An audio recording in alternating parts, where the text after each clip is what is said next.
So when I was busy making this little block, which is called the pattern, we did a lot of stitch and flip for the corners.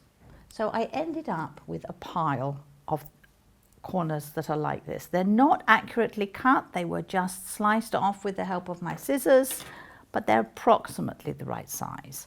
So what can you do with them? Well, first of all, you can sew them together. And then a friend of mine has made this really delightful scrap quilt.